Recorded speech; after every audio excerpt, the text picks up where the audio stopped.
अस्सलाम वालेकुम व्यूअर्स, मैं हूं आपका होस्ट अब्दुर्रहमान और आज डिस्कस करेंगे हुकूमत की जानब से 8000 मेगावाट के सस्ते बिजली के पावर प्लांट्स ना लगाने का फैसला किया गया है।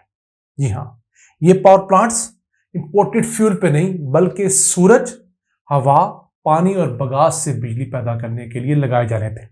लेकिन बदकिस्मती से इन 8000 मेगावाट के मंसूबों को बैक बर्नर पर डाल दिया गया है।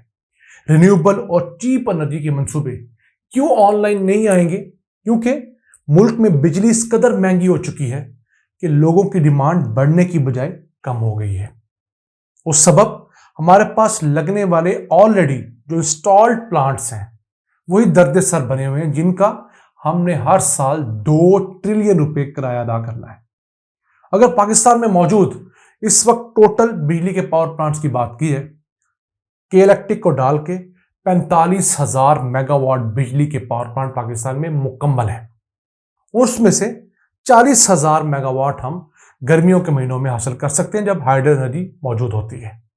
अब गर्मियों के महीने में हमारी टोटल डिमांड कितनी है? 30,000 मेगावाट। तो हमारी डिमांड से भी 10,000 मेगावाट बिजली इजाफी सिस्टम के पास होती है, लेकिन हम वो इसलिए हासिल नहीं कर पाते कि मुल्क में डिमांड कम है। लोग अब जिस कदर महंगी बिजली है अपनी कंजम्पशन कम कर रहे हैं।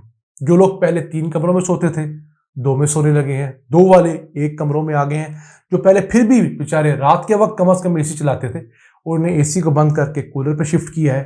कूलर वाले बेचारे पंखे तक महदूद हो गए हैं। तो इन मसाइल की वजह से मुल्क के अंदर आबादी बढ़ने के बावजूद बिजली की कंजम्पशन उस मिकदार से नहीं बढ़ रही, बल्कि कई सीजन में तो घटती हुई दिखाई दे रही है।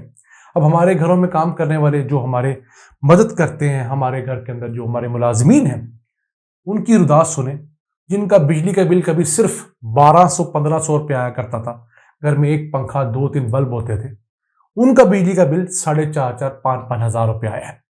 इस दावे के बावजूद हुकूमत कहती थी कि हम सबसे गरीब तबके के ऊपर बोझ नहीं डालेंगे। वो बेचारा भी इस सरकारी दावे के तहत दब गया है। अब ये 8000 मेगावाट के जो चीप एनर्जी के प्रोडक्ट्स आने थे, इनके बाद पाकिस्तान के अंदर बिजली पैदा करने की सलाहियत 51,000 मेगावाट हो जानी थी और ये सारे मंसूबे 2026-27 तक ऑनलाइन आ जाने थे, जो कि अब नहीं आएंगे।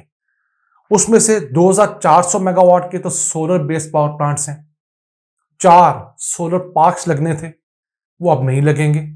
इसके लिए शहबाज शरीफ ने बड़ी ट्राई की, एक भी 4 में से नहीं लग सका। उसके बाद 2 सीपैक के अंदर पन बिजली के मंसूबे हैं, यानी दरियाओं के ऊपर ये लगने हैं। एक आज़ाद पतन का हाइड्रो पावर मंसूबा है 700 मेगावाट का, कोहाला का है 1120 मेगावाट का।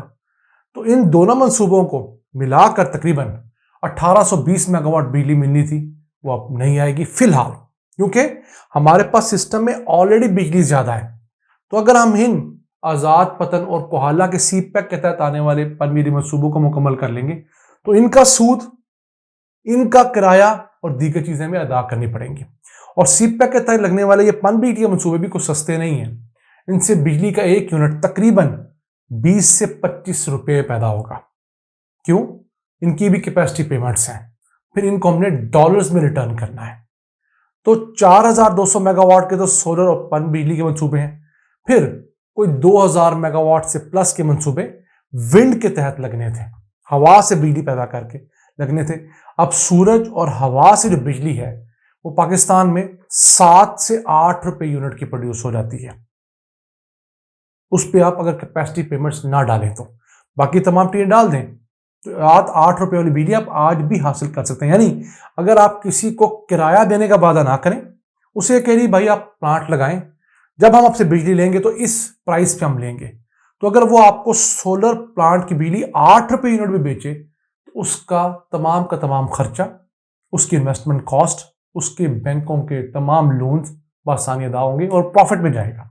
लेकिन आपने माजी में चूंकि इतने ज्यादा पावर प्लांट्स लगा लिए हैं किराए की बेस पे, तो आपने घर में ऑलरेडी 5-7 गाड़ियां किराए की रेंट की खड़ी की हैं। तो अब आपको कोई दोस्त मुफ्त में भी गाड़ी दे तो वो भी आपकी लायबिलिटी होगी। क्यों?